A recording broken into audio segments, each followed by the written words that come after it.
Hey, what's up, guys? So I wanted to do a video on my 2023 Toyota Tacoma TRD Off-Road. Now I put a Ready lift on it, which is a 3-in-1 lift, three in the front, one in the rear. And I'm going to go over that with you and kind of tell you why I went that route and a little bit about what I know about it, as much as I know about it, and maybe it can help you make a decision if you plan on doing a lift on your Tacoma. Little bit of background: as I bought this truck March of 2023, and I always wanted one of these trucks and I wanted to lift it.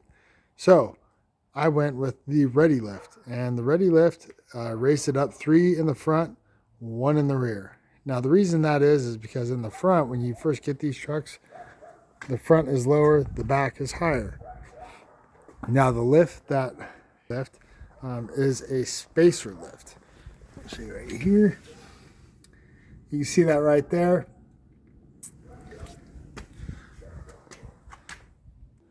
Now the reason I went with that lift is because at the time I worked at Toyota, and that's the lifts that they were putting on all the trucks out there on the lot. And also Toyota was backing it up. It was warranted as well, being at the dealer, and they've never had any problems with them. A lot of people complain about the spacer lifts for being more rigid or maybe stuff loosening up. But with this kit, they had no complaints. Parts department, the guy knew really well, said I'd be happy with it. Plus, I didn't want to spend $1,500 to put a lift on. So I ended up going with the Ready lift. This is the tires and wheels. And maybe some of you seen my video before. If you have, this might be a little bit more details on it, but these are LT275 70R17s, KO2s, great tires. One thing is when you get this lift, or the good thing about it is they use all the factory components, all right? So that was another thing. It was a brand new truck when I bought it. Last thing I want to do is add shocks and do all this stuff to it. So with this lift, it leveled it out. I was able to fit bigger tires and wheels on it. It didn't mess up anything. And I was able to use all my new stuff that's already on it. I think the only thing they do is they put like a block in the back, and they'll put some spacers on the shocks. Or I don't know if they're called spacers, but extensions or something like that. I'll show you real quick. Maybe we can see it down there. So you see that block?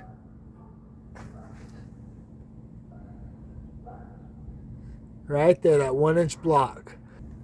I don't see anything else down there actually. But see, that's the Toyota Bilstein factory shock absorbers. So that was another great selling point for this truck, is having that as well. Is not having to buy more stuff. Plus the ones that already came on it were just fine to me. And I was doing it more for looks and a little bit more clearance. I'm not trying to beat up a $45,000 truck or anything. So, but if I do need to go off-road, I can. Here's another look at it. Also, I'm not having to change axles or control arms or anything like that with a 3-in-1 lift. It brings that front end up 3 inches and that rear up 1, which levels it out. So it's kind of like a 3-inch lift. But it's not putting a big bind on the CV axles. If you can see, they're not bound up at all, which is a good thing, because sometimes if you do a little too much, it'll start chewing those up. Now, you will have stuff wear out a little bit quicker than usual. If it was stock, of course, you got heavier tires, you got wheels, and you have your suspension's a little bit more tension on it and things like that, but nothing compared to having to switch everything back over. Now, I made this video because there was a lot of questions on it. I've been reading a lot of stuff online, and people were wondering about this. So I figured I would do another video on it. I've done one before, so I don't know if this is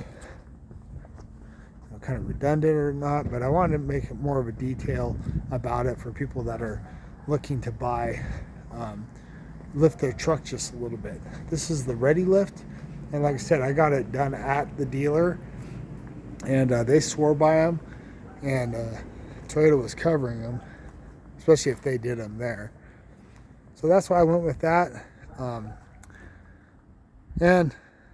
The only downfall I would say is, I mean, you got fuel economy, stuff like that, but these things suck anyways. But the suspension is real soft on these trucks, so when you do put these spacers on, it does become stiffer, but it isn't like riding down the road on rumble strips, you know what I mean?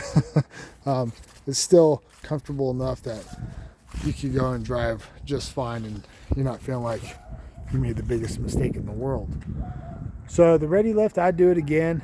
And the other thing too is it doesn't mess with a whole lot of stuff. So if you later on down the road you want to take it off, or you want to go bigger, then you can. You're not having to. It's very basic. So that's my review on it. I've had this on since March of 2023. I think I got it like the first month, or maybe after I got the truck or something like that. But I've had it on well over a year. Nothing's loosened up on it. Everything's been great. I've towed cars with this suspension. That's soft in the rear anyways, those shock absorbers. But I wasn't going to put any more money into this thing after I already did all this. The tires and wheels cost more than the lift. The alignment. Oh yeah, that's the other thing. The alignment. You need to do an alignment on it after you do that. Even though it's just a spacer and stuff, do that so your tires wear right and they can line everything up. So I kind of lost my train of thought there. But would I do it again? Yes, I would. I'm glad I went with this setup. So that's my review on it. Hopefully this helps someone else make a decision on it. You can go bigger. You can go better. You can get different stuff. And yeah, you can do a bunch of different options on these. But this is what I went with. So that's it. And as I said before, this is good. It uses all factory stuff. And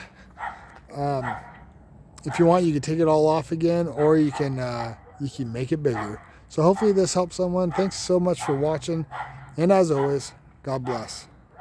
Sorry about the dog barking. Man, everywhere I move to, someone's got a dang dog.